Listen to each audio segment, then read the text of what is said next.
कि दुश्मन का दोस्त दुश्मन ही होता है। नाम लेके बता दिया कि टर्की के ड्रोन को भी मार गिराया है, चीन के खिलौनों को भी मार गिराया है, और आगे जो भी पाकिस्तान की मदद करेगा उसको भी देख लेंगे। बिल्कुल, भारत के जो सिस्टम था, रेडार सिस्टम, हमारा टेक्निकल सिस्टम, हमारा सर्विलांस, इन्होंने ये चीज क्लियर कर दी कि 3 दुश्मन थे हमारे सामने। क्योंकि अगर हम जिससे लड़ रहे हैं वो तो सामने है ही, मगर जिसको जो हथियार सप्लाई कर रहे वो भी दुश्मन की श्रेणी में आते हैं। तो हमने तीनों की कलाई खोल के रख दी, हमारे सिस्टम ने, हमारे एयरफोर्स ने तीनों की कलाई खोल के रख दी कि आपकी क्या ताकत है वो हमने भाप ली है, और हमारी ताकत आपको पता चली गई कि हम आपको अगर मौका पड़ा तो इससे बड़ा भी करारा जवाब देने के लिए तैयार हैं। आपके हथियार हमारे सामने। मतलब हुआ कि आगे नए तरह की लड़ाई होगी। नई तरह की लड़ाई का क्या मतलब है? अभी मतलब ये पिक्चर है, ट्रेलर बाकी है। नई तरह की लड़ाई का क्या मकसद रहा? मतलब बिल्कुल नए तरह की लड़ाई ये है कि जो सिस्टम हमारे पास आज है, हम इसको जो है ना आगे भी बढ़ाएंगे, इसको डेवलप करेंगे। तो नए सिस्टम की लड़ाई जो होगी वो इससे भी आगे डेवलप होगी। तो ये चीजें बताना बहुत जरूरी था, और उनको हमने बड़े तरीके से समझा दिया कि अब आप धोखे में ना रहें, वो पुराना भारत नहीं है, बदलता हुआ भारत है। बिल्कुल इंद्रजीत सर, हम माफी के साथ रोक रहे हैं, वापस लौटते हैं। इसी बीच एक और बड़ी खबर बता दें, सेना की प्रेस ब्रीफिंग में रामचरितमानस का जिक्र किया गया। वायुसेना के डीजीएओ ने कहा, भय बिन होय न प्रीत। रामायण का पाठ भी यहां पढ़ाया गया पाकिस्तान को, वो भी हम आपको सुनाते हैं कि कैसे सेना की प्रेस ब्रीफिंग में रामचरितमानस का जिक्र होता है। सुनिए।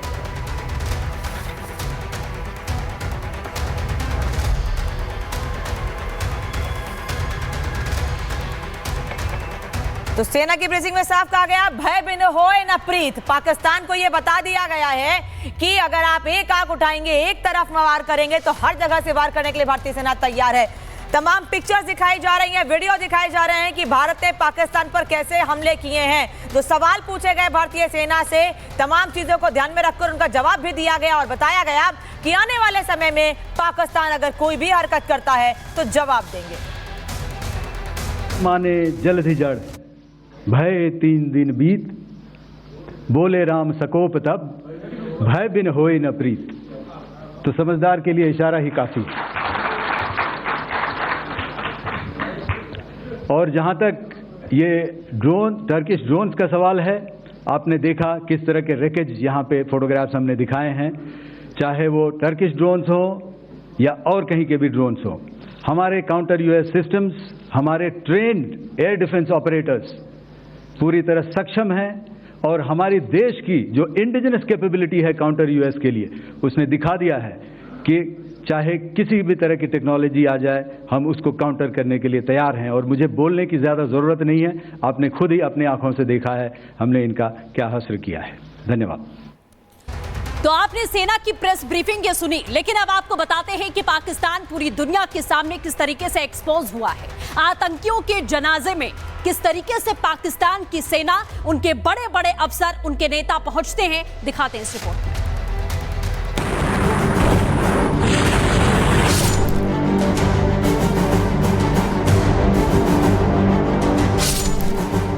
जो सुधर जाए वो पाकिस्तान नहीं, जो गलतियां सुधार ले वो पाकिस्तान नहीं, और उसी पाकिस्तान की बुज़दिल फौज भी अपनी आदतों से बाज नहीं आ रही।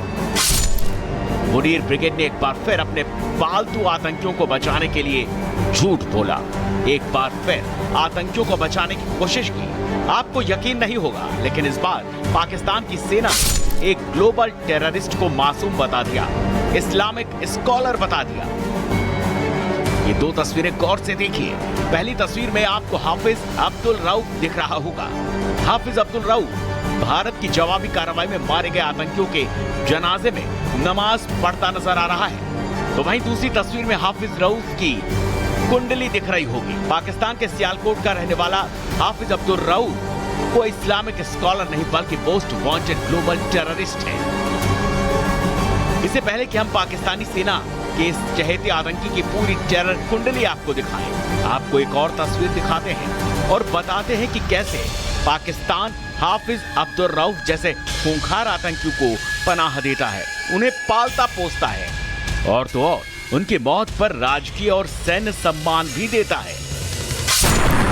तस्वीरें भारत की जवाबी कार्रवाई के मुरीद के टेरर कैंप में मारे गए आतंकियों के जनाजे की हैं, और इस तस्वीर में आपको लश्कर तैयबा का ग्लोबल टेररिस्ट हाफिज अब्दुल रऊफ दिख रहा होगा। लेकिन उसके पीछे कौन कौन से लोग खड़े हैं वो भी देखिए।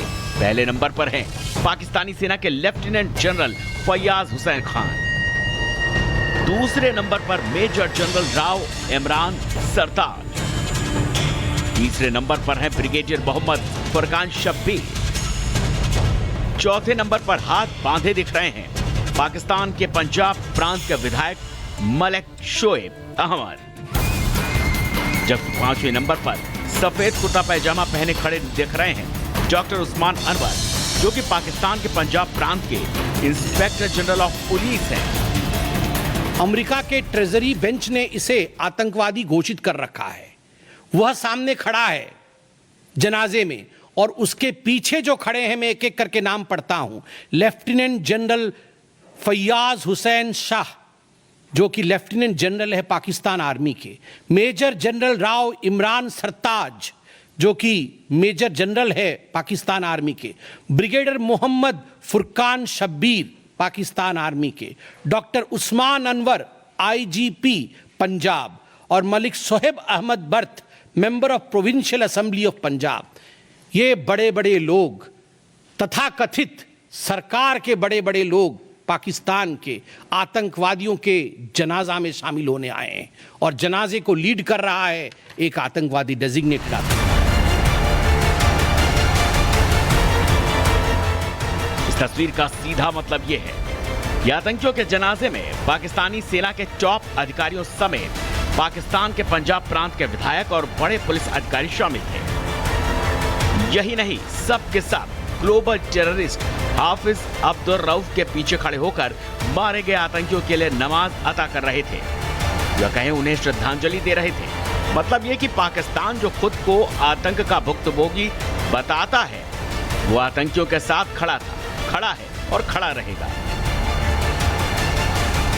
अब आते हैं आतंकियों के जनाजे पर मातम मना रहे लश्कर के ग्लोबल टेररिस्ट हाफिज अब्दुल रऊफ पर। आपको बताते हैं कौन है आतंकी हाफिज अब्दुल रऊफ। हाफिज अब्दुल रऊफ लश्कर-ए-तैयबा का आतंकी है। हाफिज अब्दुल रऊफ को अमेरिका ने ग्लोबल टेररिस्ट घोषित कर रखा है। अमेरिकी ट्रेजरी डिपार्टमेंट के मुताबिक वो लश्कर और उसके फ्रंट संगठनों के लिए चंदा इकट्ठा कर रहा है। रऊफ लश्कर के फ्रंट संगठन फलाह इंसानियत फाउंडेशन का मुखिया है।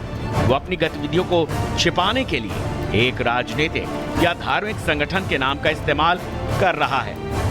रऊफ लश्कर-ए-तैयबा और जमात-उद-दावा के प्रमुख हाफिज मोहम्मद सईद के निर्देशों पर काम करता है। रऊफ लश्कर-ए-तैयबा का प्रवक्ता भी रहा है। वो मीडिया, वेबसाइट और सार्वजनिक मंचों पर संगठन की ओर से बोलता रहा है। और उससे भी बड़ी बात ये कि रऊफ हाफिज सईद का करीबी है। जाहिर है पाकिस्तान न सिर्फ झूठ बोलता है बल्कि उस झूठ को छिपाने की कोशिश भी करता है। लेकिन अब पाकिस्तान पूरी तरह से बेनकाब हो चुका है। उसका आतंकी चेहरा दुनिया के सामने आ चुका है। हाफिज अब्दुल रऊफ तो सिर्फ एक नमूना है। ऐसे न जाने कितने आतंकी हैं जिन्हें पाकिस्तान की सेना, वहां की सरकार शह देती है, पालती